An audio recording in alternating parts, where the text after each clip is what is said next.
There's a little garage on a small town street. I like to meet my friends there every week, and I know we'll talk about some facts and things, history and science and some crazy shit. Talking it out with Alan, Ben, and Nick, and I know that it's gonna be a weird-ass show. Ooh, insanity abounds. Ooh, the world is spinning round.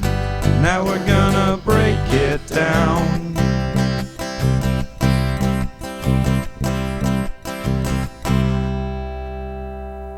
Thanks for tuning in. This is Informed and Confused. I'm Ben. I'm Alan. And I'm Nick. And today we are once again talking about the BFW.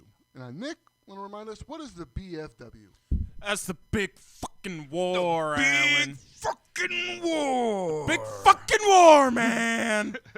That's right, the big The fucking war. war. The war to end all wars, except it definitely fucking Yeah, if didn't. only it Yep. had. Otherwise known as World War I, or the First World War, or Also the Great known- War.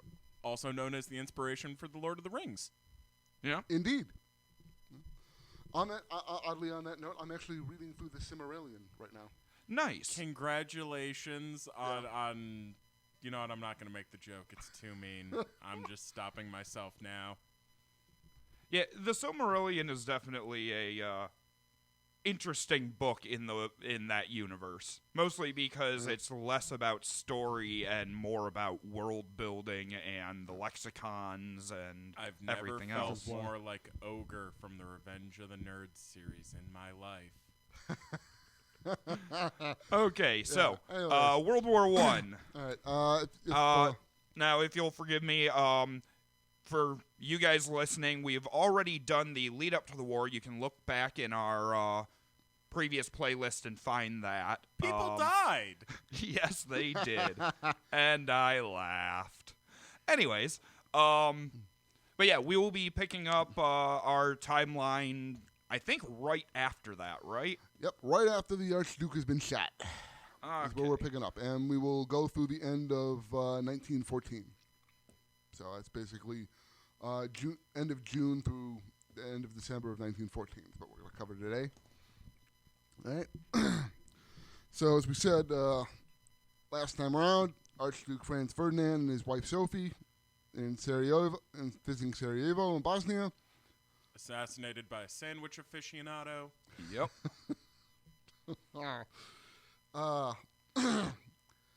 Right. I love that he doesn't fight me on this anymore. There's no point in that fight anymore. It's a tired fight. It's a tired fight. That means I win.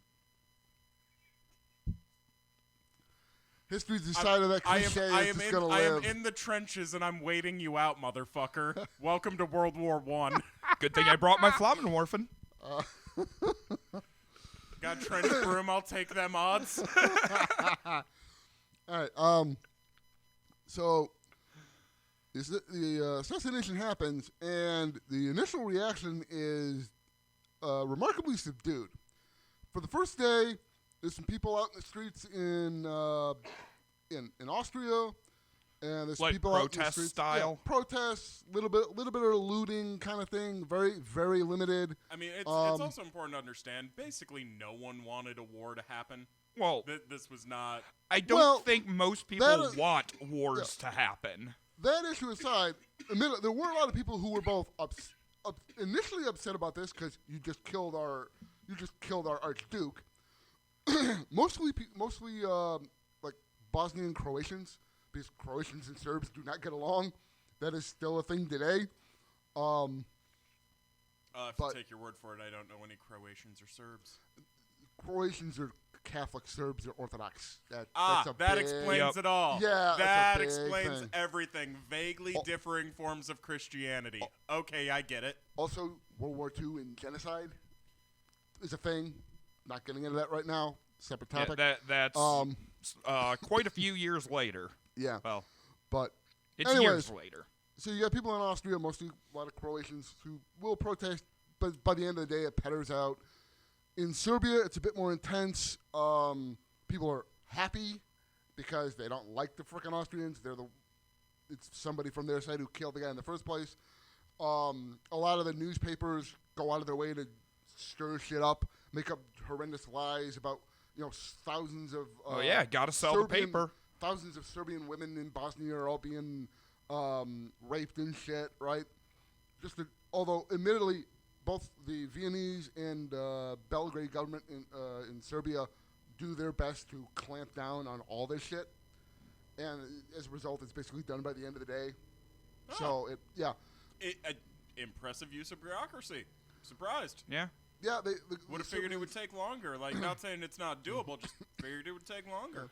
Well, I'm sure the press affiliations at that time over there were very different than, like, the current press affiliations in the U.S., where true. there is no stamping down True. on the idiocy. Shit's expensive. Only so many people got the money for it. Kind of easy to start stepping on hands at that point. Yeah, when you're talking about over in Croatia, Serbia, that area, I'm sure there was a whole lot less freedom of the press. I mean, like, this is one of those things that I feel really gets overlooked about World War I.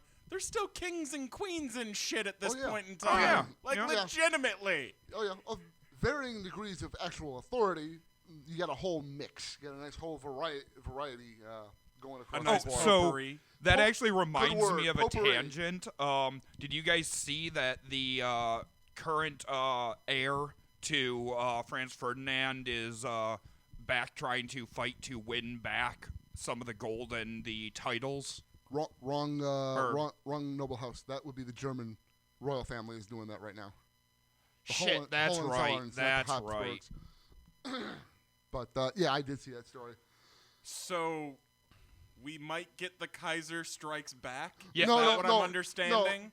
No, they're trying to get back to assets that the family used to own that were seized by the German state at one point or another since they've been deposed. And there's just the argument is because there's the argument that it was used to fund Nazis, and their connections to the Nazis are kind of holding anything the process connected to the Nazis is not viable under the laws. The law thing about getting stuff back. I need to look more into this. I'm really shocked I didn't stumble across this given my normal reading habits, but it wasn't a big headline. Well, it's one of those things. Usually I'm not looking international. I'm really not. We have so much shit in our own backyard right now. Like, I'm sorry, my gaze is not at the horizon. Yeah. Only reason I stumbled across it was near the top of my CNN feed for like a week. Yeah, me too. All right, anyways, so yeah, the initial reaction in both these countries kind of petters out. Internationally, everybody's basically on the side of the sympathetic with the Austrians. Sending condolences. The Russian Tsar orders flags to be flown at half-mast, right? A fellow noble has been killed. Right. I don't understand how making the flag flaccid is supposed to be, like, honorary to the dead. I've never understood the psychology the half-mast thing. I'm not arguing that people do it. I'm not arguing, like, shouldn't you. Do whatever makes you feel good. It's just... Shouldn't the flag be proud of your sacrifice? Well, I think it has something to do with the fact that, like a bow, lowering the flag is traditionally a sign of surrender. So doing it at half-mast is you are humbling yourself. See, I feel a flag is a nation's penis, and a penis is at its best when it's erect. Anyways, Oh, you're going to tell me planting the flag on the moon wasn't us just going, oh, that's our big American nuts. I'm going to move on with the topic at hand before we spend an hour and a half talking about this and then have to do a whole nother episode on this yet again because we can't. It would be kind of par for the course. Isn't it cute that he thinks he can stop me? Go on, Alan, go on. I'm going to try. I may fail, but I will try. So if the flag is our penis, would democracy be the vagina? Democracy is much more of an asshole when you get right down to it. As far as places to stick your flag. Um, Sorry, back to World War I. Speaking of assholes, Thank you for a segue. See, and you were so ready to write me off, but it's all for you, man. Right. I got you. Okay. The couple of guys that they managed to capture were part of the assassination plot. The Austrians get them. I believe they get them all eventually. No, they all try to kill themselves, but you're bad cyanide. Talking about the guys who killed the Archduke. Yeah. No, they did get all of them. The only one who faced real consequences for it, though, was Gabriela Princip. Well, he's the one who actually did it. Yeah. Yeah. Well, they all wasn't he the one that jumped off the bridge and broke his leg? That was a different guy. Oh, okay. Anyways, either way, they tried to get away. They had bad cyanide, and it did not work very well. Well, given that he doesn't actually leave the story till a little ways into this, when Gabriela was apprehended, bad cyanide. What's more interesting is that he died while he was being held of pneumonia. Interesting. Tuberculosis. Tuberculosis, yes. For some reason, I thought pneumonia. Actually, both of them are respiratory infections. If I remember correctly, it was tuberculosis, long-term tuberculosis that he had at the time of the assassination. They all did. All of them were suffering from some form of tuberculosis when they tried to kill the Archduke. Wow. We're all dying anyways. Let's try to assassinate someone. That shit was rampant. Yes, it was. Well, yeah. To be perfectly That's all blunt, I'm taking away from that. Wow, everybody's got the ye olde Rona. Wow, sucks to be y'all. Well, this was the 19 teens. Yeah. Anyways, they get him, and eventually the Austrians will start to investigate and find out that these guys came from Serbia. They were armed by guys from Serbia. Oh, so they're thinking, all right, we got these motherfuckers. Yeah, this was clearly the Serbians. Right. Yeah, clean cut. Should be a surgical solution. Right.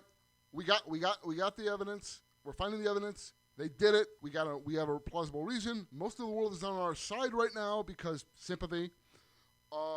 Murder has a way of doing that. Yeah. Yeah. Oddly enough, they probably got more sympathy diplomatically overseas than they did from their own people because the Archduke wasn't particularly popular in his own country. Even the Emperor, when he first heard about it, his first reaction was basically because he didn't like his nephew because of the whole marriage thing. Yeah. Basically said that God has fixed the problem I could not, or something like that. It was his first response. Oh, that is awesome. I love old school Burns so much. They weren't so focused on being polite. There's a level of we are now. cruelty to them that is just lost in today's vernacular. Anyways, but so they start having meetings on, all right, how are we going to do this? Because up to this point, they've tried diplomacy, they did diplomatic conferences, they've gotten burned at every one of them. They've tried trying to rush to mobilize their army to is an intimidation thing or whatever. Every time that's happened, it hasn't worked. It's just cost them a shit ton of money. Because back then that was a very expensive process. Oh, yeah, no. Moving people's a daunting process. Yeah, and these people, the Austrian Empire is not flush with cash exactly in this era. They can't keep doing that. So if they're going to mobilize their army, this has to be for keeps. They've got to go. Right. We were in or we're out. And now the two key players that come in at this place are a guy named forget his first name, but his last names are Konrad von Hötzendorf. That is super German. The Austrian nobility is von Hötzendorf. Von Hötzendorf, yes. I approve. It's a cool name. I mean, it's a badass name. Yeah. Like this dude's he's one of these kind of figures through history is kind of like some people look at him as a military genius. Other people look at him as an absolute failure and incompetent. Depending on, I tend to lean towards the latter. He was the chief of staff of the Austrian army.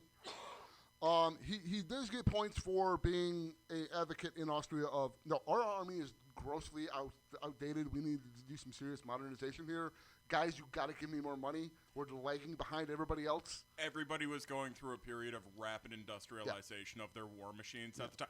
30 years ago, cannon was still made of copper. Like, the idea of, steel mortars and a recoiling cannon system was still like revolutionary at this point. Oh, yeah. Well, this is a massive burst of technological, development rather rapidly, and everybody's constantly having to upgrade.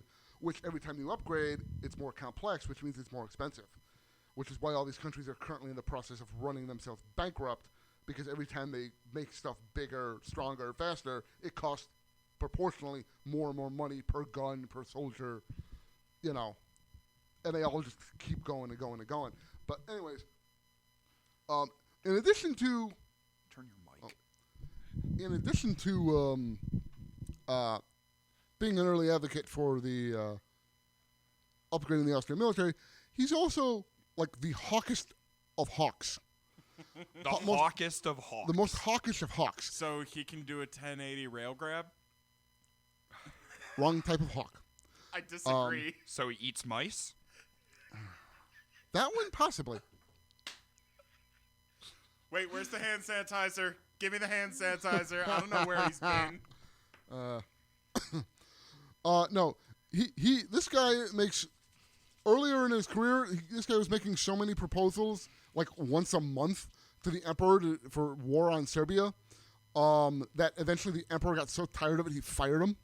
Oh, okay. They eventually bring him back when shit starts going sideways in the Balkans in the years leading up to this, because he's aggressive. But there's a lot of military turnover immediately before the war and in the early days. Like, a bunch of people either quit that they don't expect to, or fucking die that they don't expect to. But anyways, war. Yeah, I think tends to leave lots of opportunities for upward mobility. Well, like, the Germans especially had this problem. I don't know if it really came into your research, but a lot of, like, their, like, real leaders and thinkers were old fucking men who had been doing this forever. Yeah, there's a real intellectual heavyweight lack in this era. Guys like Bismarck and that, or going further back, Metternich, just don't exist. It's a lot of B and C level. Well, and at this diplomats time, we're talking guys. There's stories from every single army about, like, at least one old-ass general dying in their fucking sleep in between shit. Well, we're talking about 1914. Probably all of your military leaders are late 1800. Most of these guys, most people born somewhere between the 1860s and 1880s. Most of these guys would have made their careers again during colonial dust-ups during, like, the 1880s and 1890s, and then had been riding that success ever since. The biggest one would be, like, for the French and the Germans. A lot of these guys were young officers, like lieutenants in that, during the Franco-Prussian War. They were young men when it happened in the 1870s. That, and if I'm not mistaken, the Second Boer War was, 1890s, wasn't it? Yeah, for the British, it would have been the Boer Wars. This is the last big thing they were. I'm trying to speak unilaterally to, like, all the forces on this point. Like, everybody had this problem. The Germans notably, but... Yeah, I mean, the Second Boer War was in the O's, I believe. The first one was in the 90s. There was two of them. Okay. Yeah. No, I knew there were two, but I thought the second one was in the 90s. My mistake. I believe it was in the O's, I think. You know me, I'm bad with dates. Yeah. Anyways, but Conrad. That's why I write them down when it's, like, crucial to my notes. Yeah. All right, so we got Conrad, who's the war hawk, the guy in charge of the army. This dude's been wanting war every 5 minutes for years.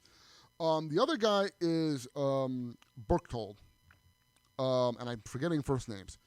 Which I did not write down because I thought I'm sure I'll remember these.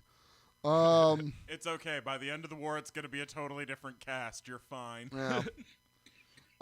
He is the foreign minister, the Austrian foreign minister. These guys, because of the nature of the Austrian government, how Austria and Hungary both have their own separate parliaments and prime ministers, except for the shared ministries, which is basically war, finance, and foreign policy. You've got a better grasp of that than I believe either of us do. Yeah, these two guys are basically it on the imperial level, right? Okay. The other one that going to need support for is a guy named Tiso, who's the Hungarian prime minister. All right. Because in order for Austria to go to war, they have to have Hungarian consent because of the way their government works. Yeah. Well, that goes back to the complicated treaties that were Yeah, the way the in Austria-Hungary place is at the structured, time. it's a union of two states. Mutual defense Right. agreements, I believe, is the term that gets applied. More a better analogy would be like British devolution, where Scotland has its own government now. Okay, no, I get you. Yeah. I get you. Okay. Yeah, something more like that. Only much more poorly handled. It's one nation, but it's a separate rule. Yeah, Hungary got everything short of full independence. I get you. Yeah. But these two guys are basically going to be the leads on this. And oddly enough, Berchtold has a reputation for being a really passive guy. Normally, very kind of wait and see. But this is one instance where, presumably just because he knew he had a reputation for this, for being a wet blanket, that he finally decides, all right, I'm going to actually be decisive here. Gonna do something. I'm gonna agree with Conrad. I like how indecision is apparently a wet blanket quality. I'm only worried because they didn't do that before. No, we're still good. Okay. No, sorry, I'm paranoid. Yeah, no, I just haven't turned off the thing yet. Thank the God other day, there's a big block of silence so we can cut this out. Yeah.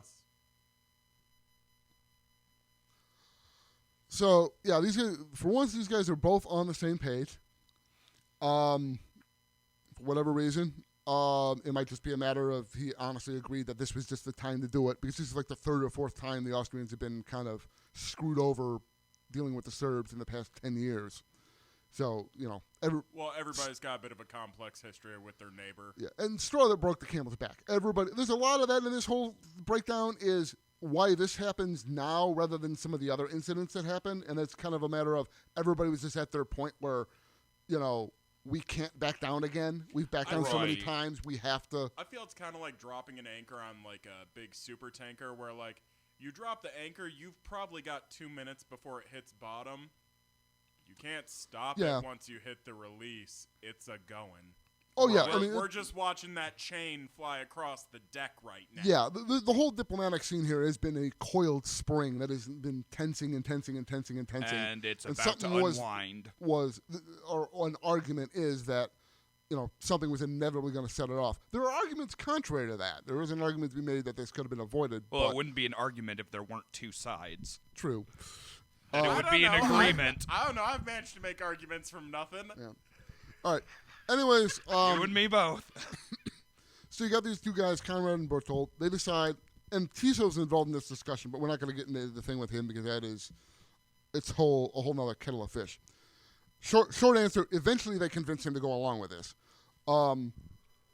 They decide what they're going to do is they're going to send Serbia an ultimatum, and they're going to make it deliberately so crazy, intense. That there's no way they'd accept it. Yeah, because they want them to reject it so they can declare war. Right.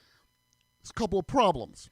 The obvious solution here is we do this right now, and while the world sympathizes with us and is going to be on our side, we go in, we deal with them, and we're done. Right. Before the rest of the world has a chance to react. Couple of problems. Yeah, if you move fast enough, it's no longer a problem. It's collateral. It's external collateral that you're cleaning up afterwards. Yeah. Problem number one is Conrad tells everybody else the army is going to take a while to mobilize. It's going to take us a while to get it all ready, especially we have to do it on the down low, multiple weeks, potentially as much as a month. So they can't. That is really slow for an army mobilization. Well, you also have to realize how much slower the world was at this point in time. Well, right. Yeah, 1914. I remember. I'm sure they were communicating via telegraph, so anything that happened that day, you learned of that day. True. Yeah, no, it's not to the minute or anything, but you'd at least find out that day. Also, you got to remember the armies back then were much larger. You're talking about armies in the hundreds of thousands and millions. Yeah, we rely on technology more than infantry these days. As where back then, no, war was a man-to-man thing. And most of that. Troopers are troopers. Think about how much of our airplanes, action tanks, in the last 10 and years in the Middle things East like that has been drones. Well, yeah. As time Technology marches on, has allowed us to shift our armies from being mainly people to mainly weapons. As time marches on, armies shrink and the technology gets more lethal, and I honestly feel there's a correlative reason for that. Yeah. Well, All right. definitely. So that's problem number one. Problem number two, which is totally coincidental, is while this is all happening, the French president is currently in a diplomatic visit to St. Petersburg to visit the Tsar. France and Russia are allies. Right. This is a problem because if they start shit now, that means France and Russia have the unique situation where their leaders are both literally in the same room and can coordinate their response in a way that normally they wouldn't be able to do. Right. Because even with telegraph and limited telephone capabilities... It's got nothing on face-to-face. Even today, we've got nothing on face-to-face. Yeah, and it was worse back then. Well, and that's also interesting because you have the leaders of two countries on opposite sides of the conflict about to start together. So No, that... they're allies. It's that they'll be able to coordinate better than any other player. No, I mean... Opposite sides of the continent. Yes. They are physically on opposite... They are physically on opposite sides of the battle in the middle starting. Yes. But they are both together in one place, which allows them to, like you say, together... The plan. Both sides. Either it's nonsense that the audio will bear it out, but I believe you said conflict instead of continent the first time, which is what made I both may me have. and Alan get confused. I may have. Mm-hmm. But yeah, so that Thank God you can't edit audio. Yeah, and they or know we that just let the confusion sit, and that's our daily dose of confused for all of Alan's information. It's called cinema verite. Anyways, Thought so it was called winging it. if they're gonna wait until both of these things are resolved, it's gonna take to basically the end of the next month. It's gonna take them a month to even do anything at all. Which by then, all of the goodwill they've gotten from the assassination is going to have died The down, world will- and nobody's going to want to back them up. At the this world point. will have moved on. So the first thing they do is they go to the Germans, who are their one ally, right? And they say, all right, you guys, do we have your support? Because if we start something with Serbia that's going to piss the Russians off, we need to know that you've got our backs if shit goes down. The Germans, the Kaiser comes back. The Kaiser comes back from he's like on a vacation out in his boat. He comes back more from the fact that he and the Archduke were very good friends than anything else. But I'm not sure on the exact timing, but I know it's immediately before the war when Kaiser Wilhelm was on a vacation. He took a ride in a submarine. That did happen, I think. And I know it was immediately before the outbreak of the war, but I don't know if it's That's this not vacation. this. He's on his yacht. Okay. Yeah, this is a different thing. Sorry. No, I just need to bring Would it be up. an interesting. Oh, I've got a whole thing about him and submarines later. Okay. Anyways. Well, from our talk about the Kaiser, he really liked the idea of submarines. Dude, he loved everything. Yeah, he liked new tech. True. He's kind of a techie. Well, for the time. For the time. He liked new tech and shit. Anyways. Who doesn't like new shit? So ultimately, the Amish. Ultimately they decide. All right, we're going to do this. The Kaiser gives them the what will become known historically as the blank check. Basically tells them, we'll back you. Whatever you're doing, go for it. Important thing to note here is he thought, because the Austrians didn't tell him otherwise, that they were going to go and they were going to do something immediately. Not in a month. Right, and that's why he's agreeing to it, is because, for the same reasons. It'll be going quick, this will be done, it'll be dealt with, it'll be a big, great diplomatic victory for us, everything will be fine. Right. But the Austrians, because they haven't fully made up their mind at this point, don't tell him that, or anybody that. So we're already on a situation where even the Allies don't know what the other... communicating very effectively. Yeah, they don't know what they're doing. Of missed opportunities to, de-escalate this conflict. Nobody knows what the fuck anybody else is doing. Or they have the exact wrong idea of what everybody else is doing. That is the key problem here. There is a common narrative in histories of this era to depict it as a comedy of errors. Yeah, if it weren't for the actual deaths, it would be a gigantic farce. Yeah. It really would be. I mean, there are things in this that make you wonder, is God actually playing out a horrifying farce? Because the coincidences are so numerous and so crazy. unlike anything else I've ever I believe seen. that's a common trait of war in general. Well, like, unlike anything I've ever seen. I've seen stories like that from World War II or the Civil War and stuff like that. It's insane the way it happens here.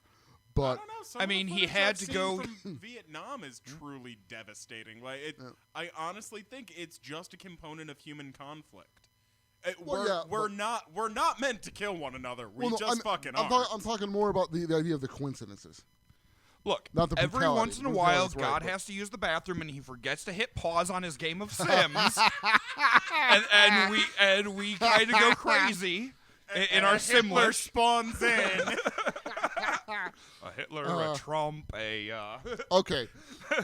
Anyways, so that's what the Austrians are doing. That's their immediate response. So God takes a shit about once every 80 years, is what I'm getting from this. Well, if we're truly just a game of Sims, we're obviously running on a sped-up version that he's watching. At least this year. Or at least these past 4 years, because these have fucking flew. Like, I looked in the mirror the other day, and I suddenly realized, holy shit, I aged a little. Jesus fuck. I mean, about time. I looked the same since I was 12, and that was goddamn devastating mentally. Yeah. All right. So that's what the Austrians are doing. They're getting ready. They're making their plans to start some shit. What are the Serbians doing? What's going on with the Serbians? Well, from what you've said, the Serbians are kind of happy right now because, hey, we killed that asshole. People in Serbia are happy. Individuals. Yeah, the government, is not. Panic. Well, right, because somebody from their side just assassinated another head of They're also state. genuinely pants down for any sort of armed conflict at this exact moment. Like, they... And this leads into the question, and this is one of the big historical questions that comes out of this, that people have vague, different answers on. And that is, what did the Serbian government know, and when did it know it? Basically. Okay. You could ask that again of any conflict and damn near any True, government. but I'm saying, right. True, but in this well, is and especially in the early 1900s, if you weren't directly being told via telegraph, what you knew probably wasn't a whole lot for anything a decent distance away. It's a question of, did the Serbian government was the Serbian government or was it not behind the attack on the Archduke? Were they involved? Yeah. And the answer is not really, but kinda. Really? Oh, mostly not really. It wasn't official or Mostly anything, not but really. somebody from the government was involved. Somebody who worked for the government. The guy who was in charge, the guy whose name, his nickname, I forget his actual name, his nickname was Apis, which is, I think, in the name of a Greek bull from mythology or something like that. I don't know he was Greek a big, mythology he was as a well. big, beefy guy. That's what everybody called him. Was the head of the Serbian Military Intelligence Organization.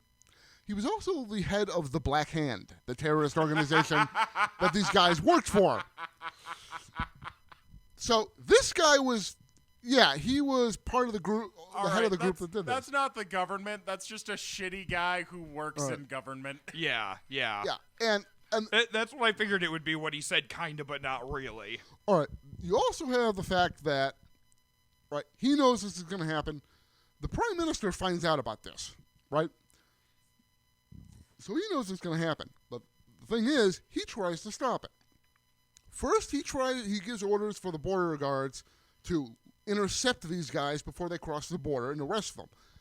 They're too late. They get across the border before they can. So the Serbians did actually try to prevent the attack on Ferdinand to begin with. Yeah, the prime minister got the names of some of the guys involved, tried to stop them from crossing the border, failed to do that. Then he told his ambassador in Vienna to tell the Viennese government about it. Tell them everything we know. Unfortunately, the guy in Vienna, and this is another problem they'll run into, is ambassadors with their own agendas. This guy falls more into the camp, opposite camp, which is politically opposed to Pasek, who's the prime minister. Okay, he so doesn't he decides want to screw. He meets with the finance minister of all people and says something along the lines of, "We're worried that a Serbian in Bosnia might load his gun rather than leave it unloaded." That level of vague. Okay, I remember you commenting that in the other episode we did. Yeah, that's he basically is a non-statement. Yeah. So he can say I did it technically, but But to Not a really. lower level official and in a very cryptic way. Yeah, so that it's functionally nothing. He then gets word to... This still doesn't sound like the government did it. This sounds like bad faith actor who happens to work for the government. True, but it's point of they did know, and it was a guy who worked for the government, but mostly not. Oh, mostly not. The government did try to. The government did try to stop it. They just failed. Yeah. And it's one of those things. Today, that might be a little bit more clear cut. Back in those days, just the fact that somebody who worked for the government was responsible would be more of a viable casus belli against the country. It was obviously a black flag. It was their military intelligence guy. The fact that you tried to stop it afterwards, your country is still responsible for it because it was somebody you have responsibility for. Kind of a captain is responsible for the crew type idea. But casus belli, I've never heard that term. Cause for war, I believe is what it means. It basically means reason for war, Okay. a legal reason for war. No, I've just never heard that term before, which is I'm why surprised. That's a fairly common one as far as Latin phrases go, but I tend to go with newer things, which tend to be written in more contemporary English, and that's just easier on my dumb person brain. I just happen to like Latin, so. You've heard the phrase antebellum? Yes. Which means before the war? Yes. Bellum, belli. Causus belli, cause of war. Sickness pacmum parabellum. If you want peace, prepare for war. And I know that because of the Punisher movie, the good one. Yep. All right. Yeah. This has been today's lesson in Latin, kids. And then even more so than what the Prime Minister does, when I actually connected it with knowing a Latin word. When Apis tells the committee that runs the Black Hand what he's done, they're against it for the same reason as the Prime Minister is you jackass, they're going to declare war on us. We don't want that. Serbia didn't really have much of an army at that point. Oh, they had an army that was filled with veterans because they'd been fighting multiple wars. They couldn't mobilize in any sort of meaningful time frame. Like I said, basically pants down right now. Less that than numbers. Serbia is a much smaller country than Austria. Yeah, you had commented that the Serbians were concerned if this came to blows, they had no chance. Yep. Is that because the language? The Serbians have an issue here with their army. Is it because it's too small? Is it because they're not well trained? The language I've always seen basically said that they wouldn't be able to mobilize a meaningful offensive if they were invaded. I suppose that means that they were too small to do so. Okay. Or was it that their tech just wasn't at the level of the nearby? The Serbian army had just gotten done fighting 2 wars. That's what I thought. They were veteran, and we'll get to that when we get to the actual military stuff. Surprisingly, at the very start, things were on a mostly level playing field, which is why things got bogged down so quickly. But that changes rapidly. Okay. Again, we will get to that. Okay. That is all stuff we will get to. Shots haven't been fired yet. Yeah, we are still. The ultimatum hasn't even been issued yet. We are taking our sweet time here. Yeah, I ask questions as they come up to me. Yeah. It's kind of my point. No, but anyways, actually, even Apis tries to get a message he gets a message to the guys in Bosnia telling them to stop, and they basically send back to him, fuck you. We want to do this. Thanks for the guns and the bombs, but fuck you, we're doing this. They went rogue. Basically, yeah. So, yeah, well, some people... That's what most deniable assets do. Yeah. Now, and obviously a lot of this was, didn't come out. Sounds a lot like a false flag. Yeah. A lot of this came out much later. There's arguments about that. These details. I know. Because, for one thing, Pasha couldn't admit to a lot of this because he'd already suffered an attempted coup once for being too pro-peace. It would have lost him everything. Not only was he in an election campaign at the time, but this is a part of the world where people get shot regularly. That's one of those things. There's sort of this weird fallacy about history that people think times used to be simpler and more peaceful. No! Everything used to be 10 times more brutal. The moral arc of the universe is long, but it tends towards kindness. Yeah. But just takes a few millennia to get there. Yeah, so he can't even, he's done all this, but he can't really admit to it publicly. Right. Right. But for the historical record, this did in fact actually happen. So they're basically kind of bracing for it, and nothing happens, and everybody starts to go back to normal.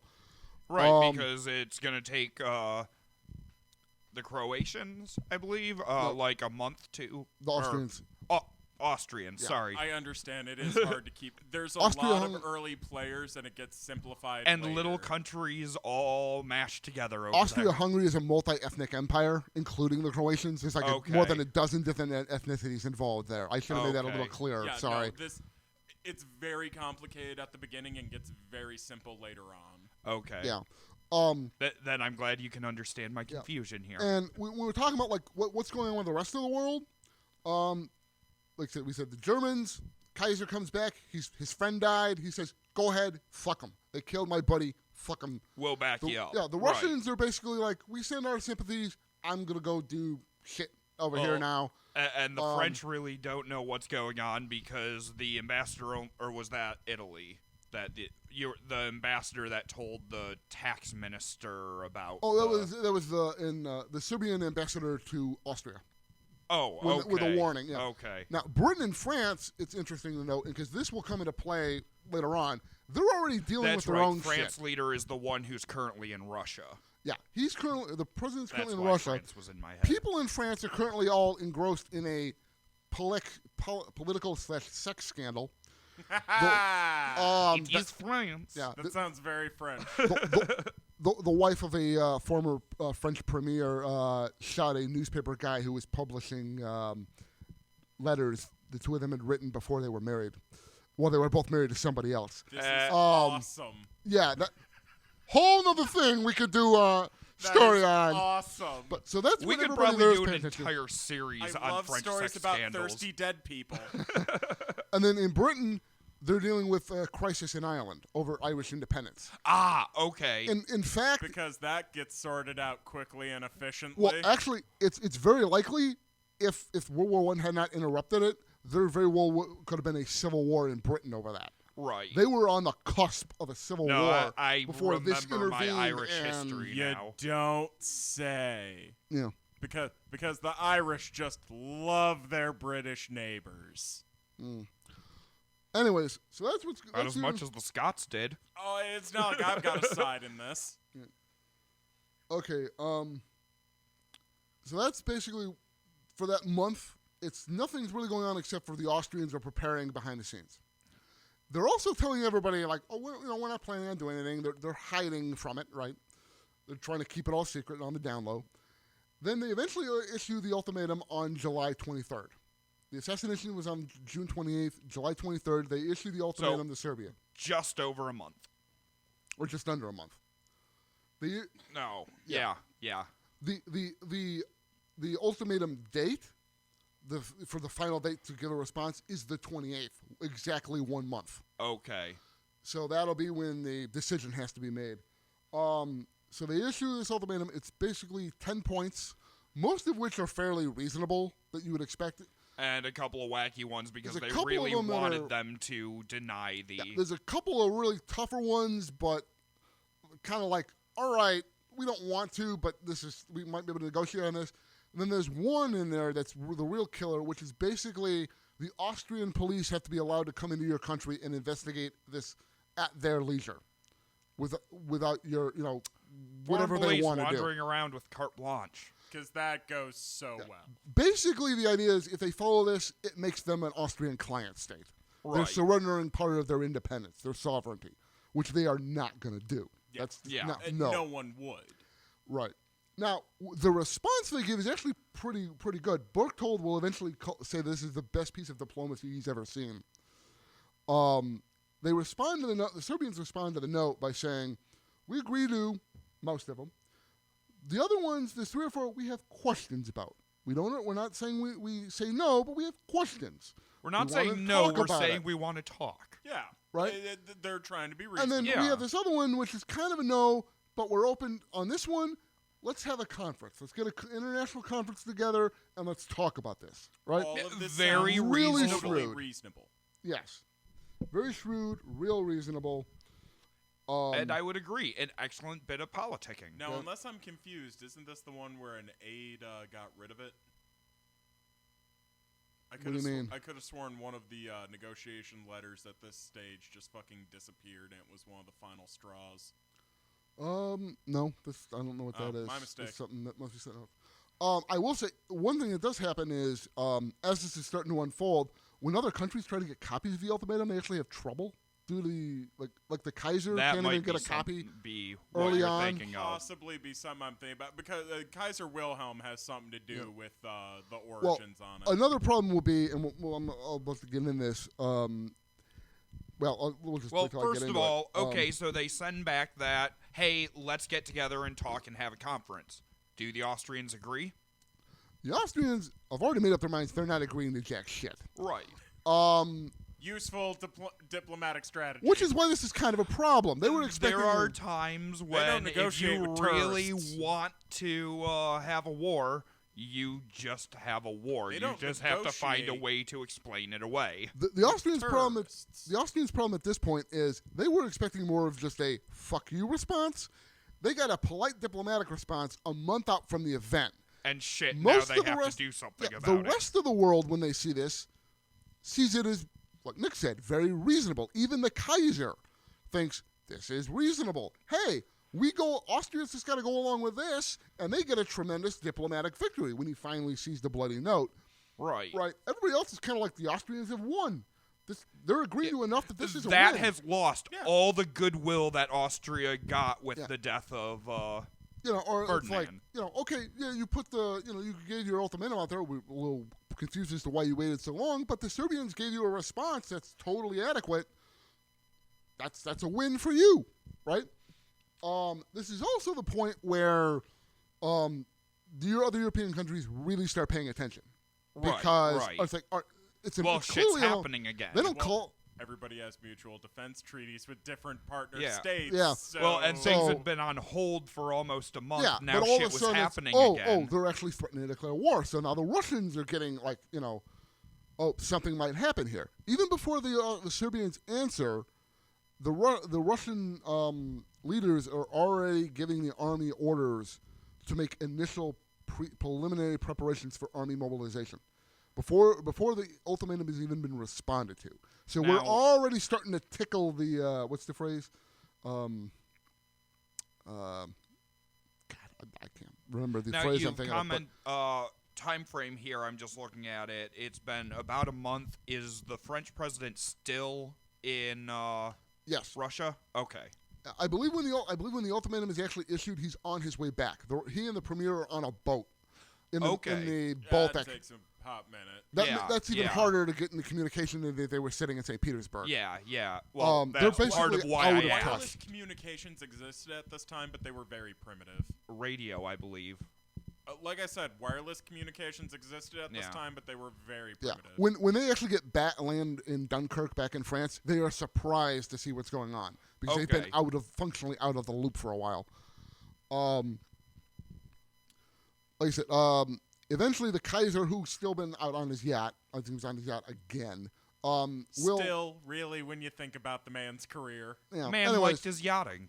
he's going to come back. he was a man of the sea, not unlike Now LRH. this is where another problem comes in. The Kaiser, he says he's going to come back. His ministers try to keep him away, but he decides, no, I'm coming back for this.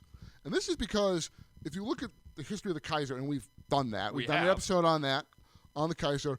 The man is a chronically Not as flip-floppy, stable as you want your leader to mentally be. unstable. He's always changing his mind on the fly. Yeah, so it was let's keep the Yeah. crazy batshit old man out on his houseboat And while let we the deal with professionals the government. deal with his shit, right? The problem is that batshit crazy guy is ultimately the man who has to make all the fucking decisions. He's also, amongst the group, one of the most pro-peace people in the room. Right. Oddly enough, what you hear about him later on in history. And the fact that he's out of the loop becomes a problem.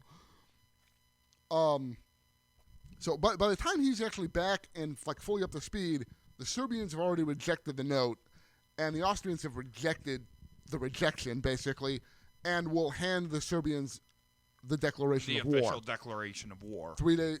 5 days later, on July 28th. War were declared. And there's an odd, talking about farce, the story with this is, because the Austrians knew that in preparation, the Serbian government had already left Belgrade, the capital, which is actually right on the border for reasons. They've moved into the interior of the country because they see what's coming. Right. They don't Go know to how a to more defensible position. Right. They don't know how to get in touch with that government because now that it's not in Belgrade. So he's got to kind of send it by alternate channels, the declaration of war. Right. So he sends one via one branch of the government, and he sends another one, via the Romanian government. Right. Neutral government. And then a little while later, like hours later, he thinks, that might not work. And he sends an exact copy of it again through Romania through another agency. Well, eventually Pasek the first one he receives when he's sitting down to lunch, and then gives up and gives the people in the diner a big speech about, a little speech about, we were at war kind of thing. But later on... Yeah, stir the troops. Yep. Later on... Makes for good propaganda to have an expedient response.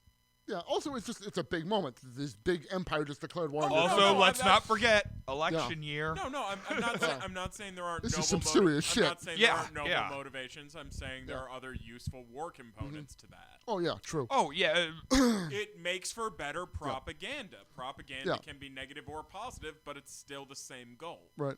But then, because they sent this other message, a couple hours later, he receives another declaration of war from Austria. And he doesn't think it's a duplicate. This has never happened double before. War. No one's ever declared war on anybody twice. And so for the rest of for a good part of the day, they're kind of going back and forth. We're under double war. Yeah, so for like a good part of the rest of the day, they're just trying to confirm, are we being pranked? Are we being punked? Am I on candid camera? Then the third one shows up, and they just lose their shit. Yeah, but ultimately, so that happens.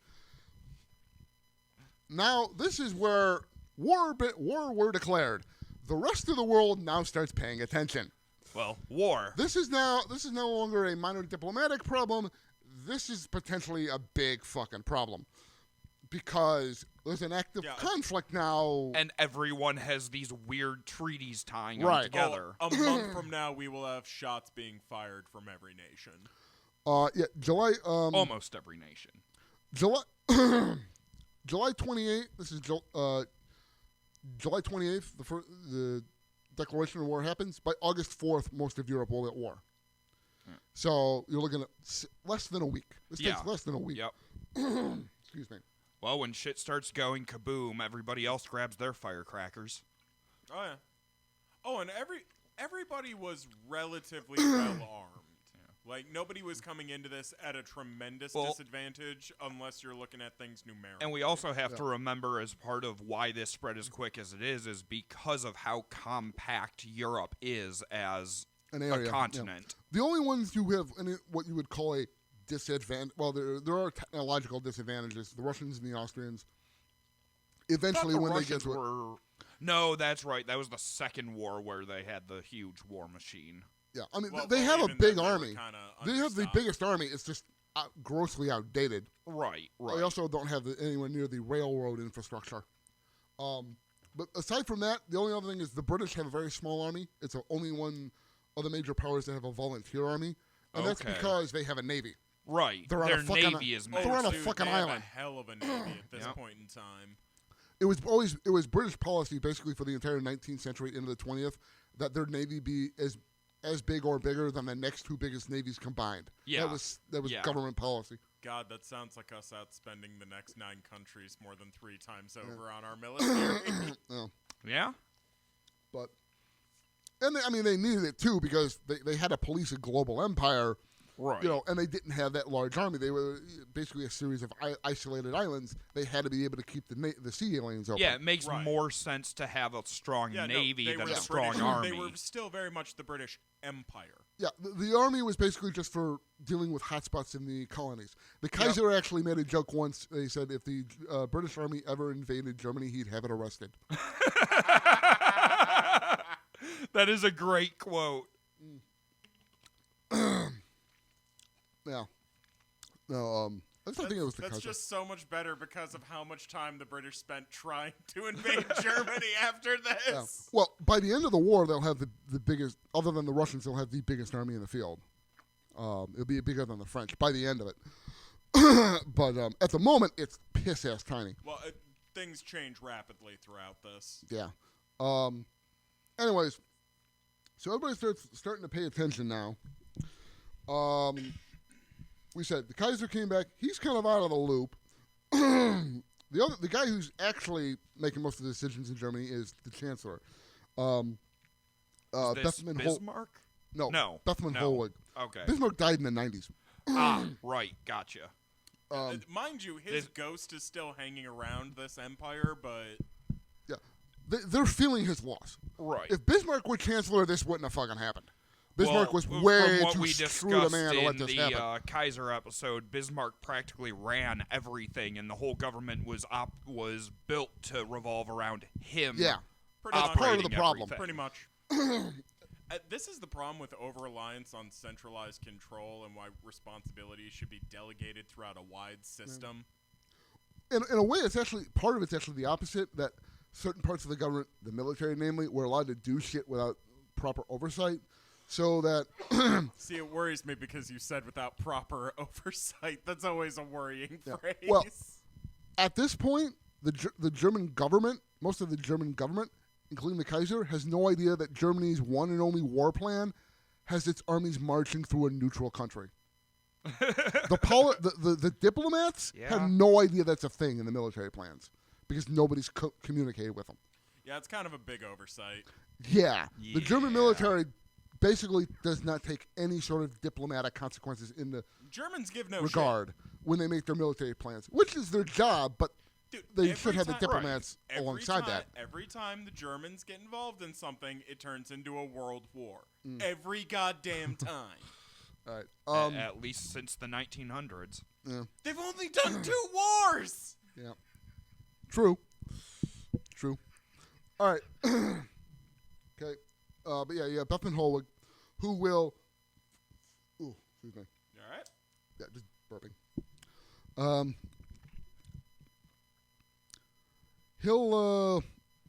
He's trying to kind of keep the Kaiser out of the loop, largely because he doesn't want, like I said, the Kaiser to screw stuff up. And he basically, he'll keep telling the Austrians to keep going, because that's what the Kaiser wanted originally, not knowing that, well, now the Kaiser's kind of changed his frickin' mind because of, the time delay and the ultimatum and all that.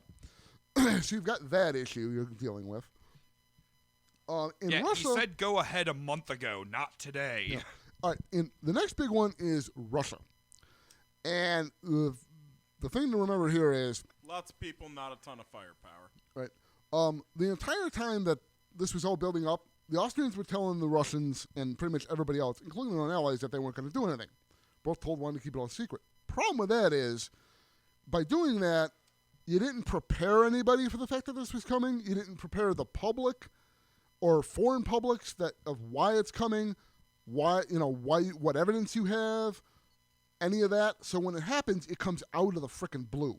So the Russians feel like they've been backstabbed. Because that's a fair nobody won. That's a fair assessment. Right. And, they keep getting told by the Austrians, we have no intention of taking any Serbian territory, which technically they don't. They just want to give about half of it to other countries and make the rest of it a puppet state. So technically they don't. Hey, on paper you'll exist. But, and the Russians don't believe this, obviously, because it's functionally untrue. So you basically have a situation where the Russians are immediately disinclined to not believe the Austrians what they say. For good reason. Yeah. There's also a situation where 2 of the diplomats at one point will be having a discussion, and because they're so frickin' fatigued because of all this, they go away with 2 different impressions. There's a miscommunication where the Russian minister goes away thinking that the Austrian guy told them, we are not opening a negotiation with you or the Serbs at all. He meant just the Serbs, but we're perfectly fine with talking to you. But that's not the message he got. So, yeah. The important guy to know here is Foreign Minister Sensinov. Russian Foreign Minister Sensinov. Samsonov. Great name. Stand-up guy, good at his job. But his biggest problem will be poor information.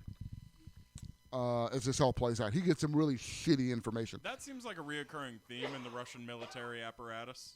They seem to usually be the last informed of any action. Immediately, I'd make a joke about military intelligence being an oxymoron, but it's a little overdone. You just did. Yeah, you literally said the joke. Anyways, Samsonov will go to the Tsar with the support of the military guys and basically says, we can't let this stand. The Serbians have kind of gotten screwed a couple times before in the past couple of years, and we haven't been able to back them for our own domestic reasons. We've got to do something this time. So what we're going to do is, based on past experience, let's mobilize. Let's mobilize our army. Show strength, and that'll get the Austrians to back down. And he wants to mobilize the whole bloody army. As many feet on the ground as he whole can thing. get. And again, a lot of people really under-equipped. Large infantry, not very technologically not even advanced. terribly mobile at this point in time. Again, they don't have much rail infrastructure, which is how you moved most of your war That's the apparatus biggest in issue this for point them. in time. Yeah, that would make sense because we don't have automobile as a. Yeah. Well, they've got cars, but they're not anywhere as near like what we have now. populous as. The biggest thing here is not the lack of the technology existing, but who's got it and who don't. Right. Again, it's a fuck ton of people and not a fuck ton of. And this will come back in another big way again down the line here. Didn't they also have an issue with the Russian railway was a different size track? That's that's also more World War II with the German advance. Okay. They tore up a lot of That's track. also a thing here. The Russians always had a different gauge. Yeah, I believe theirs is wider. Yeah, I forget which way it is, but it's different. So gauge it also pertains to why it was so slow getting that's one of their those, army mobilized. That's one of those double-edged swords things. It makes it harder for the other guy to invade you, but it also makes it harder for you to invade them. So it's kind of a Anyways, Samsonov wants kind of fucked the Germans pretty well. Yeah, it is a problem, but I would call it a safe problem. It's not an insurmountable problem. Right. It creates more work, but it was never something that completely prevented people from doing anything. It just slows you down. Measure. It was just a thing. It's just one more thing to slow you down. Yeah. Anyways, which isn't a bad thing when it comes to war. Excuse me.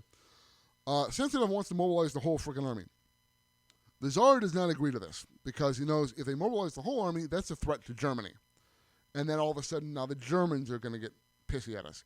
So he says, all right, we're just going to mobilize part of the army. We're going to mobilize the army in the military districts that border Austria, but not the others. So that it's a very clear thing of, no, we're dealing with the Austrians, but we are not threatening you, Germany. They do start making kind of secret preliminary preparations in those areas against Germany, just in case. There's no such thing as a partial mobilization. Everybody goes on alert. Well, and again, that will again come into play here. But point is, they start doing these secret prep. They don't send any extra forces to the border. Yeah. They just get the border forces out to show of strength. They start doing the open mobilization in the one area, kind of secret early steps in the other. Problem is, these won't stay secret. Well, the Germans will find out that they're happening. And when they do, the Russians will keep denying it. Like Russians denying do. Things? Never. Right. I can't believe you would assault the Russian character like that. До свидания, comrade. Now, It means goodbye. What did I do? Why are you murdering Okay, let's me? be honest. What haven't you done? Many things. I'm not ready to die. All right, now we were really glossing over a lot here. We could go into so much more detail over this, but that's basically. We're not specifically a World War I podcast. That's the issue. It has to be truncated. Yeah. Anyway, the other two things we're going to note here, and these are actually taking place before the declaration of war. I made that mistake. The ultimatum has been issued, but the war has not been, or the response has been given. Serbia has responded. But the actual declaration of war hasn't not shown been, up yet? Yeah, that has not shown up yet. Okay, so we're going a little bit back in time. We're still trying to prevent a declaration of war. Gotcha. Right? Which is where we're coming to the British. The British propose, similar to the Serbians, an international conference of Britain, France, Italy, and Russia, or Britain, France, Italy, and Germany, I think, to deal with the issue. The Austrians reject this completely out of hand because, like I said, the last two international conferences that they've been part of that ended the two Balkan wars, they basically got shafted. Right. Because everybody else in the room wanted different shit than them. So they in Germany do not trust international conferences anymore. They see them as traps. Right. So they are just flat out going to ignore that. They are, declaration of war, we've got to go for this. And the Germans at this point, they've got mixed messages. Because even when the Kaiser does start telling them to slow the fuck down, other people, Bettman Hollweg, and eventually... Other people in the government tell them, no, we're going to speed back up. And the ambassador in Vienna, again, doesn't want to do that, wants to tell them to speed up. There is an accelerationist element within each government. Yeah. Yeah, which plays into this. Yeah. And admittedly, most of these guys, with maybe the exception of Berchtold and Conrad, especially Conrad, most of the people involved here, even when they're pushing for military action, number one, that happens later in the process. And number two, they're legitimately afraid of what happens if they don't. Well, this is not, no one's really, other than Conrad, really, no one's really warmongering here. It's a matter of people are afraid. And I believe the quote is from one I forget who it is, but fear is a bad counselor. Yeah. People are acting out of fear and out of misinformation and a misunderstanding of what other people are doing. Nobody wants it, but they're all stumbling into it. And that's the point. That's been a repeating theme since the day that shot rang out outside that sandwich shop. Yeah. Well, and it shows what can eventually happen when you start operating completely out of fear and being reactionary to that fear. The other thing I'll mention before the actual declaration of war is guy who's the French ambassador in St. Petersburg. His name's Paleolog, something like that. This guy, because the French president and the premier are out at sea for most of this, and even though after they get back to Paris, this guy is their main conduit to their chief ally, the Russians, who are the ones who are the furthest along in the military steps, right? They will eventually be the first ones to mobilize an actual army here. Paleolog basically, on his own initiative, decides he's basically going to do whatever the fuck he wants. Every time he gets instructions from Paris, he basically ignores them and does what he wants. And that is to keep, while Paris is trying to tell the Russians to calm the fuck down, he's telling them, we got your back, go for it. Oh, yeah, wonderful. Literally everyone gets mixed signals throughout this. Yeah. Those are just a couple of the bigger examples. There are Problems others. when your diplomat doesn't do the diplomacy you want him to do. Yeah. Well, no, that's just it. 9 times out of 10, the diplomats did exactly what they were told. It's that half the time they got told to stop, or somebody misinterpreted. Or different people were told to do different things simultaneously, sending mixed messages. Sometimes you were just pulling in different directions. This is ultimately what will be the idea behind the League of Nations or the UN, is you have a bunch of ambassadors all sitting in the same fucking room, so there's no... to deal with. Yeah, everybody's just in the same room having the problems. conversation, talking about shit. At least in part anyways. All right, so then eventually we get to July 28th. The Austrian declaration of war happens. We already mentioned the kind of comedy of errors when that happens, the two declarations of war. Double war! Now, I'm going to point these out. This is my personal opinion on this. I've seen other people say different things. There are 3 big mistakes that happen during this whole process that are kind of the main things that will eventually lead to everything else is kind of tangential. Some of it were kind of what ifs that might have stopped it or slowed it down or stuff accelerated it. But these are the big 3 mistakes that people made. And number 1 is the Austrian declaration of war. And that's largely because, number 1, that means war were declared. There is now actually a military conflict starting. They are now at war. Which means both Bullets them and are the about to fly. which means both them and the Serbians are now starting to fully mobilize their armies and start shooting at each other. Yep. Which means once an army is mobilized, the principle in this era is speed is everything. Yep. If your enemy has started mobilizing, if you don't, and you wait till he attacks, you're gonna get The Schlieffen plan was what, 80 days? I believe less than so. that. 40 days. Yeah. Oh, okay. 40 days to Paris, anyways. Yeah. Crazy plans. People talk about Blitzkrieg in World War II. Honestly, it wasn't a new idea. No. Well, yes, it was. That involved armored warfare, but the idea of speed, of rapid, and the whole thing with the rapid assault Blitzkrieg is that exactly. Yeah, the idea of lightning war. Speed is best is a wartime theology that goes all the way back to when we were using steel swords and arrows. Arguably, Hannibal would have told you that. Yeah, exactly. Speed is just an advantage. Yeah, speed has In any always conflict. been an advantage. But The fact is now with the mobilizations of entire armies, the one who can mobilize their army into their opponent's country first is going to have a significant advantage. If the enemy army is, at this point the Austrians have already begun mobilizations, they got to be like right at the line, ready to go. Yeah, because if the enemy army is literally at your gate and all your guys are still in barracks, you're fucked. Yeah, you're screwed. Right. So you can only wait so long as that army is mobilizing before you have to do it. And on top of that, all of these people had this bizarre confidence in all of this new military technology because they had all tested it, because everybody had colonial holdings somewhere. Yeah. There had been dust-ups all over the place had been between everyone. Everyone had been putting down native revolts for years, and it gave them this false sense of security. The real issue being, everybody basically had the same shit, and now you're about to point it at one another with full knowledge of how to use it. Yeah. Fuck. Yeah. All right. Now. Yeah, this was a new type of warfare than anything that had been seen up to this point. It was a ready-built massacre. Yeah. Yep. All right. The other aspect of why this is a mistake is it's very arguable that it wasn't necessary. They had issued the ultimatum. The Austrian army wasn't ready for action yet. Even Conrad, the Hawk of Hawks, said, "We don't need to declare war yet. We're not ready to actually start fighting. Leave it out there. Don't cross that. Don't burn that bridge." Right. In fact, they actually, in order to get the Austrian Emperor Franz Joseph to sign the declaration of war, they end up telling, and I forget how much they actually knew this was a lie and how much they were making it up.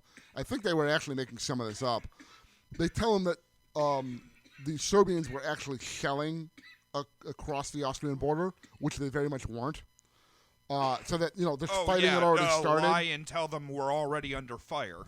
Yeah, I think it's a case of rumor they heard. We're pretty sure it wasn't true, but they ran with it. Yeah, I think that's what it is. You mean Gulf of Tonkin? That too. But discussion for another time. Anyways, yeah. So they didn't need to, but they go ahead and they rush into it anyways. So that's kind of that bridge they burn. Well, we're already at war now. That makes it hard, in and of itself harder to negotiate. Some people will say that the Serbians rejecting the ultimatum was a mistake, that they should have accepted it. I personally don't agree with that, given what it would have meant for them as a country, and the fact that they did put that, thing out there the way they did.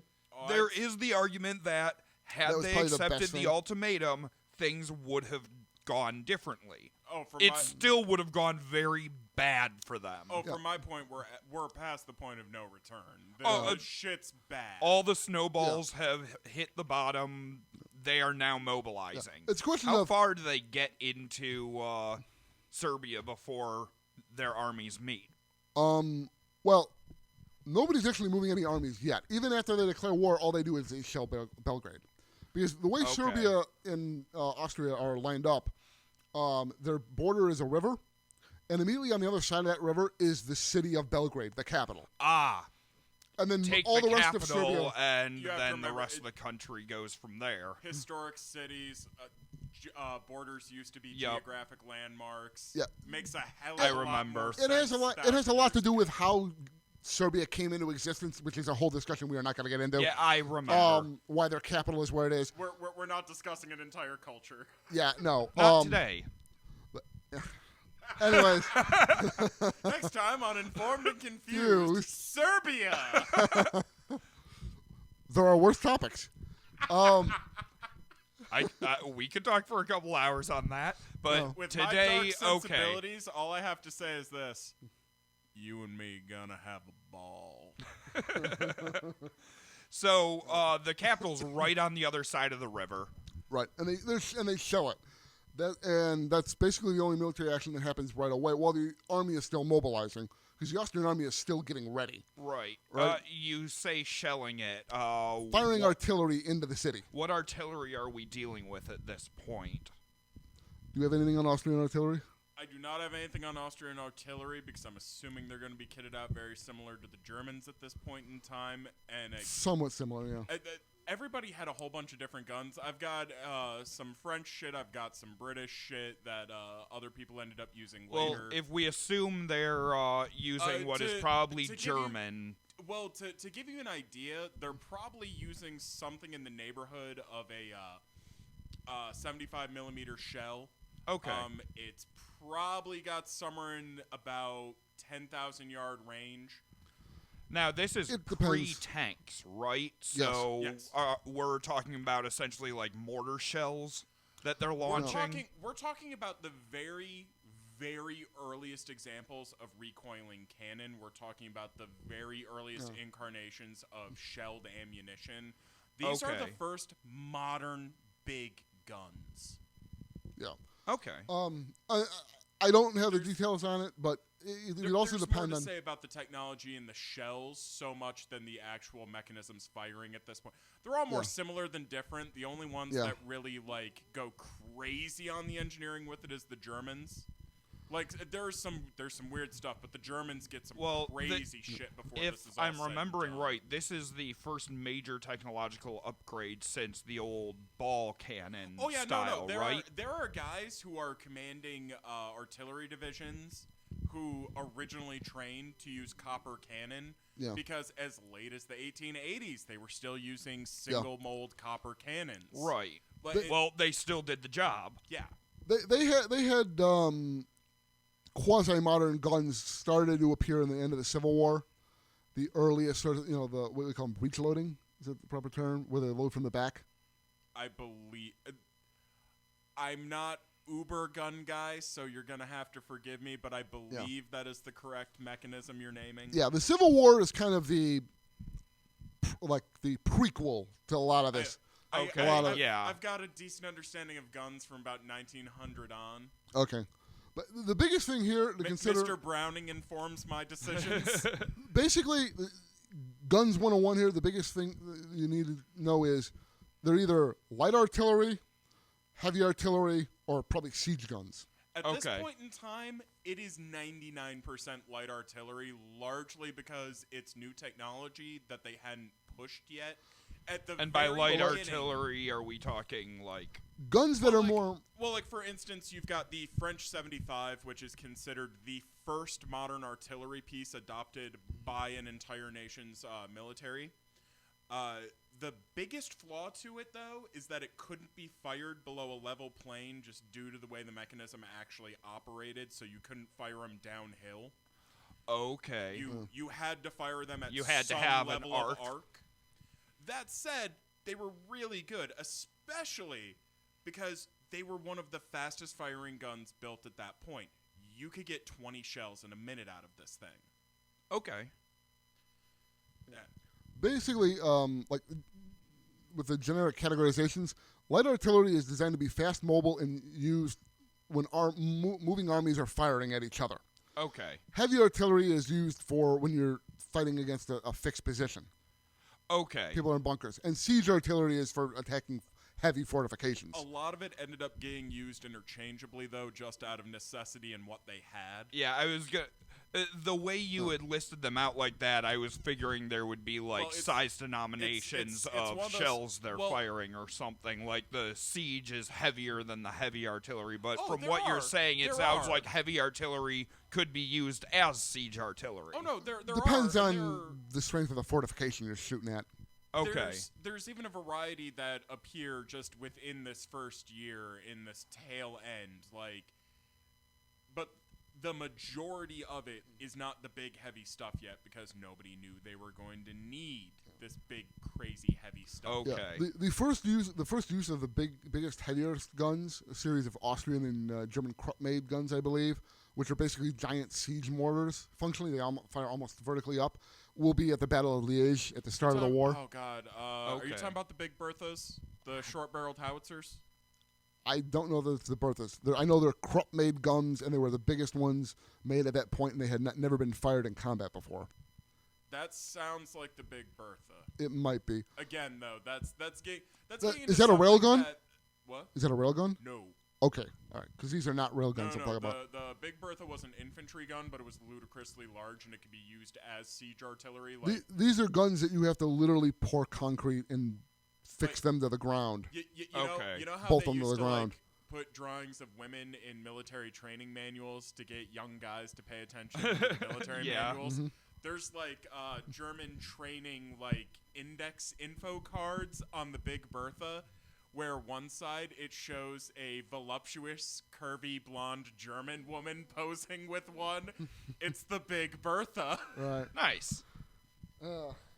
I did not know that. Well, they knew how to... I found so much cool stuff, but it gets really crazy really quick, and it didn't fit our 1914 timeline. Not all propaganda is bad.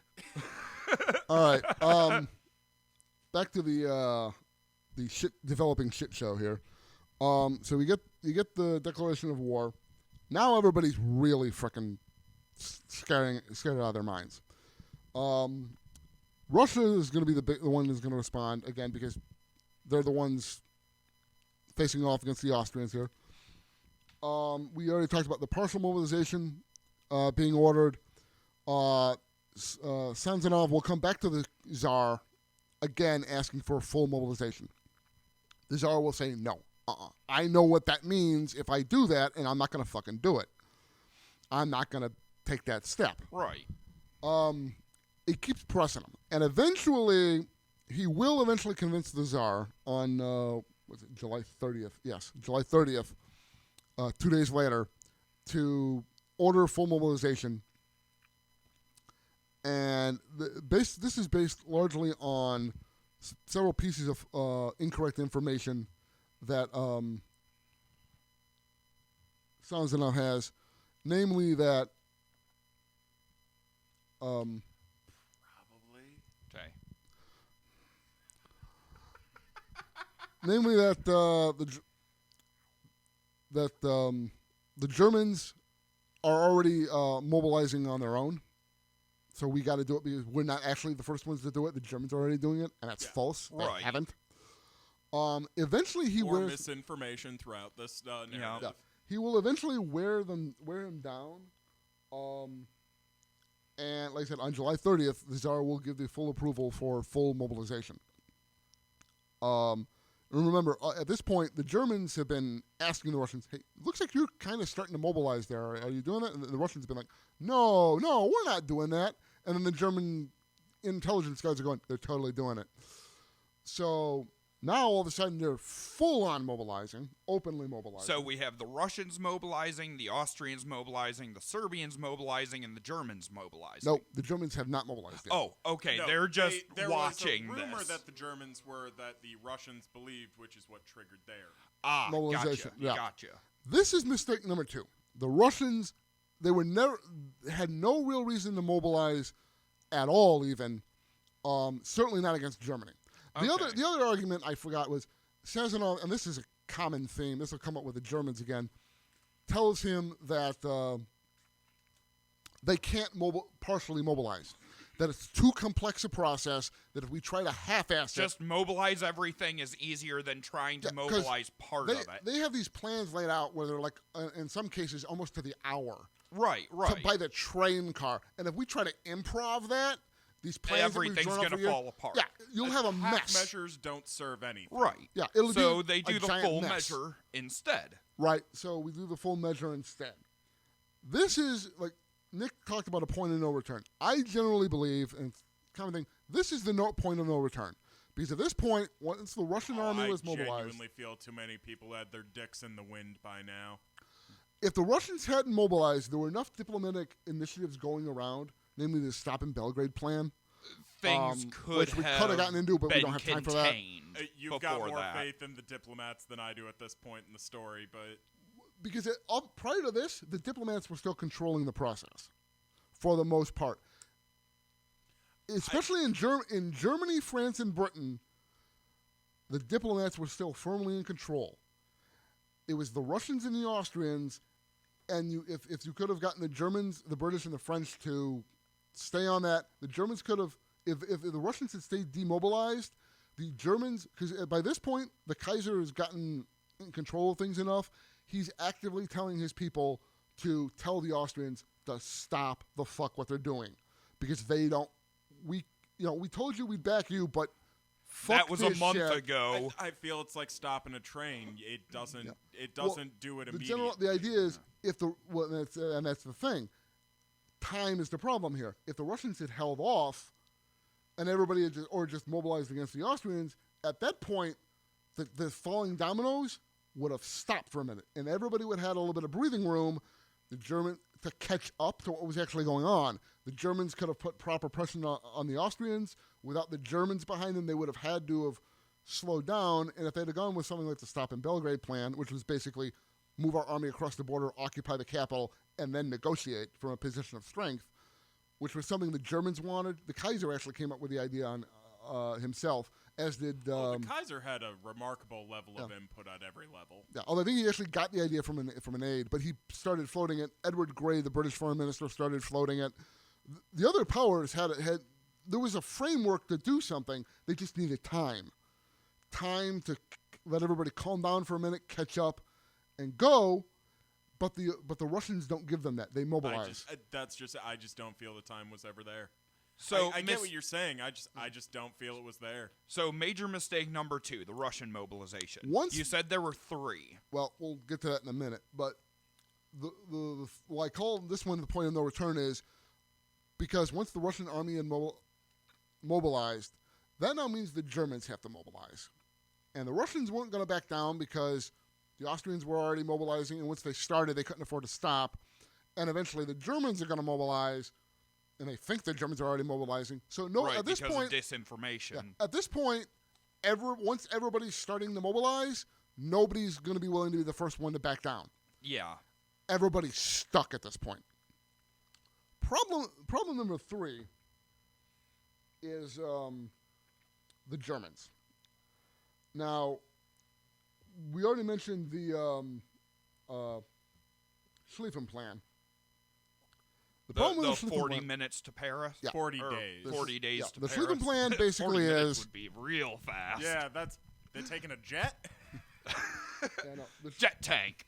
The Schlieffen plan is basically predicated on the idea that the Russians are going to be slow to mobilize. So if we put most of our army against France, go through Belgium, enter the border, go through the Belgian-French border, surround Paris, surround the entire French army, and take them all out in one big quick blow, we can then move our army back to the east before the Russians are fully ready, and then deal with them one-on-one. Now, what is Germany's issue with France at this point? It goes back to the Franco-Prussian War. They're just like those French bastards have it coming? More the other way around. Germany took a very large chunk of French territory after the war, Alsace-Lorraine. Okay. So, yeah, they're just... The map looked very different before and after these conflicts. Well, I'm trying to figure out why is their initial plan, rather than to mobilize with Austria against Russia, why is their plan to go to France instead? Because they think they can beat France quickly. Russia, they're thinking... It's to take them out of the war quick.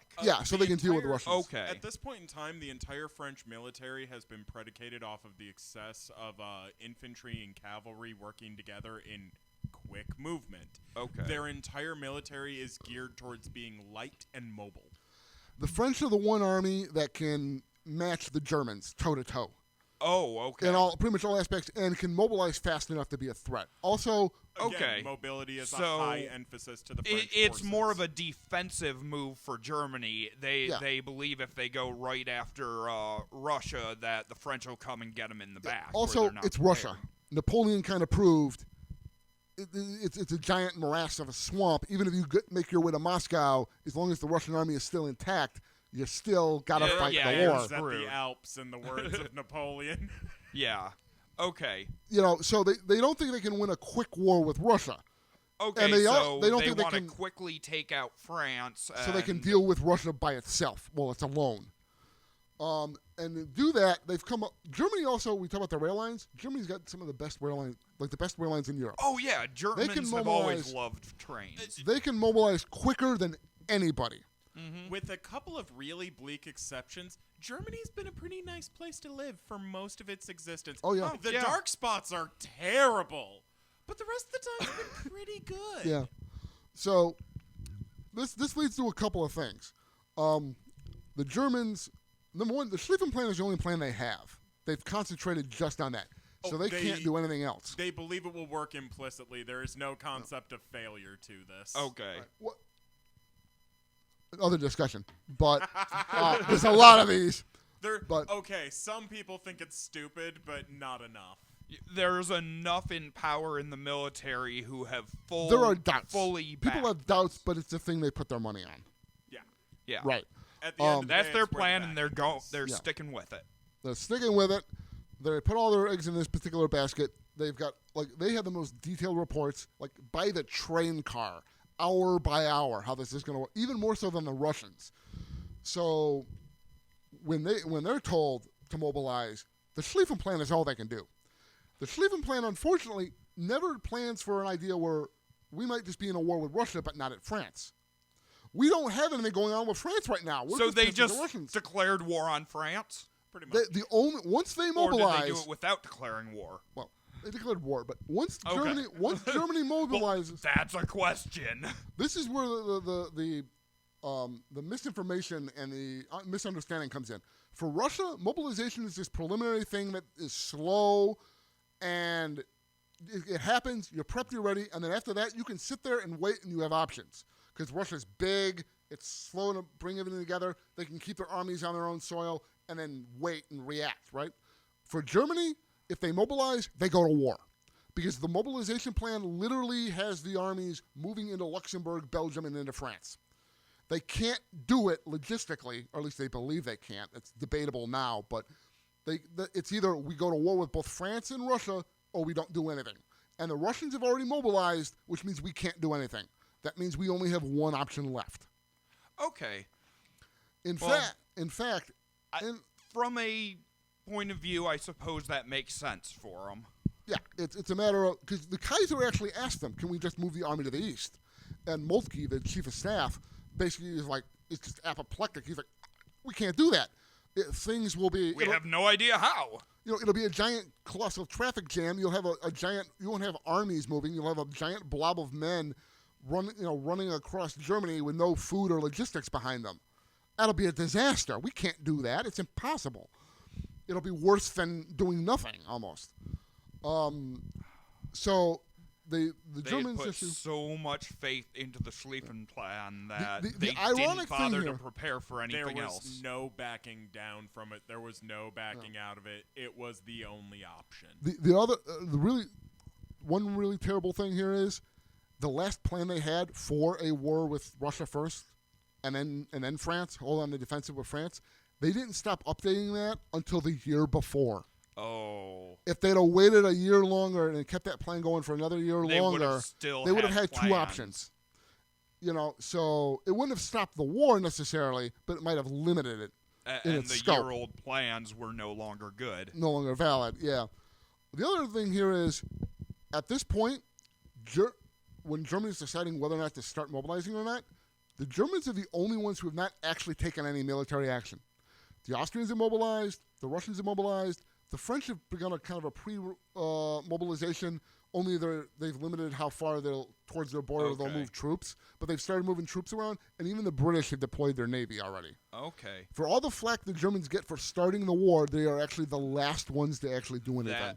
That is interesting. Unfortunately, it looks like we're going to have to get into the rest of this in a part 2 because we are at our time limit for today.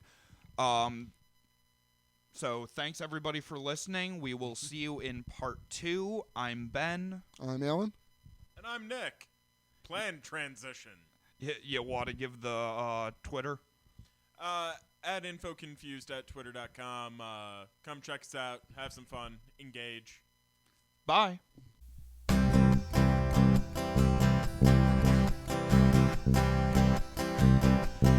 There's a little garage on a small town street.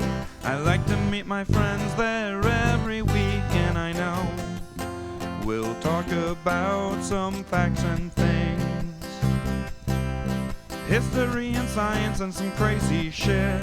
Talking it out with Alan, Ben, and Nick, and I know that it's gonna be a weird-ass show. Ooh, insanity abound.